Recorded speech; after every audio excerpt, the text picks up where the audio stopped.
Ah, c'est beau, hein, c'est touchant. Vous avez pleuré ou pas? Je vais regarder. Moi, j'ai failli chialer là. Waouh.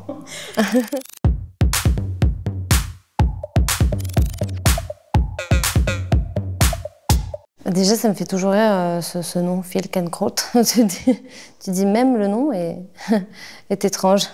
Alors, comment j'ai eu l'idée? Parce que j'ai vu l'interview que j'ai regardée en entier, hein, quand même.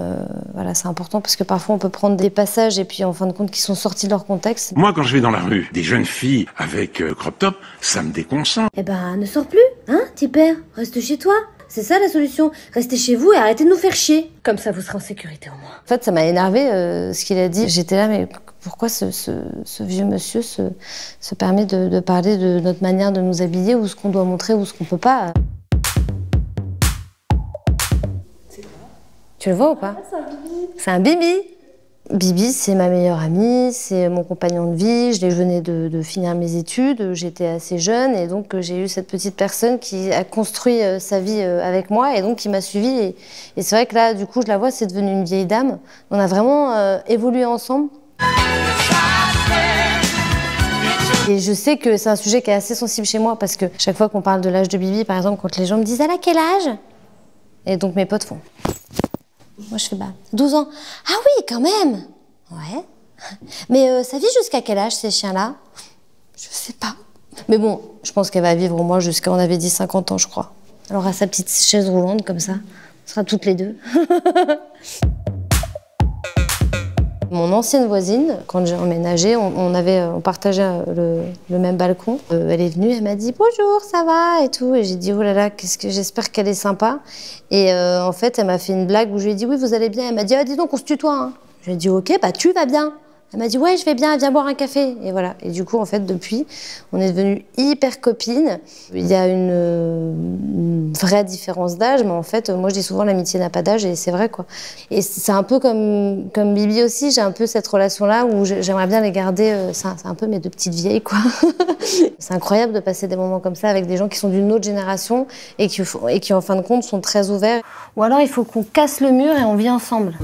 Ah oui. Je lui ai proposé de jouer dans ma série parce que j'avais envie d'aborder justement le thème de la vieillesse et de faire attention à ces personnes-là qui peuvent être des personnes qui n'ont pas de famille ou qui sont dans des situations plus précaires ou qui sont isolées. Et moi, ça me fait mal au cœur de penser que ces gens-là, en fait, ils arrivent à un moment de leur vie où en fait, ils se sentent peut-être seuls.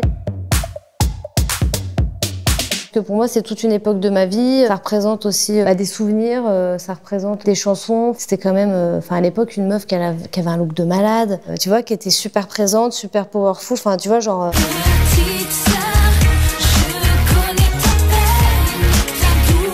Je m'étais tapé un petit délire en me disant putain, ce serait génial de faire un épisode où je m'endors devant le clip de l'âme qui est top 50, que elle se retrouve dans mon rêve en faisant passer pour Bibi, quoi. Qu'est-ce qui m'a séduit? Déjà Agnès. J'adore l'artiste qu'elle est, j'adorais ses chroniques, j'adore les messages qu'elle essaie de faire passer aussi. Et puis je l'ai rencontrée il y a 3 ans. On était à un feu et elle me dit « J'écris une série, je te suis sur Insta, est-ce que tu veux être ma meilleure amie ?» Moi je dis « Ok !» Et en fait elle part 3 ans après, cut, elle revient me voir. Elle me dit « Ouais, j'ai écrit ma série, tu veux toujours être ma meilleure amie ?» On s'était pas reparlé, tu vois. Et là je fais « Ouais, et donc ?» Elle est aussi tarée que moi, celle-là. Et en fait, on s'est vus et donc j'ai joué Adé, la meilleure amie d'Agnès. Et en fait, Prune et Adé dans la série, c'est un peu Marie et Agnès, quoi. C'est-à-dire que vraiment notre amitié s'est retrouvée un peu dans Jeune Égolerie. Tiens, c'est bizarre, on m'avait jamais posé cette question. Oui, c'est mon vrai nom de famille, Papillon. Et à l'école. Quand j'étais petite, mes petits camarades de classe pensaient que c'était un prénom, Marie Papillon, un nom composé. Donc à chaque fois, ils disaient Marie Papillon, va chez Marie Papillon. Enfin, c'était que Marie Papillon tout le temps, quoi. Et jusqu'à un moment donné où la maîtresse disait mais c'est son nom de famille, Papillon. Voilà. Mais je me dis j'ai de la chance, Papillon c'est cool, les gens s'en souviennent, tu vois. J'aurais pu m'appeler, je suis désolée pour les gens qui s'appellent comme ça, mais Marie Chenille. Marie Chenille, moins fun, tu vois. Même un truc chiant à faire, ou imagine tu dois faire un truc administratif, où voilà, les gens sont pas forcément hyper accueillants, ou parce que voilà, ils ont une journée de merde et qu'ils kiffent pas forcément leur boulot, hein, et qu'ils voient des cons toute la journée. Ils arrivent, oui, c'est quoi, votre nom? Papillon. Ah. C'est sympa.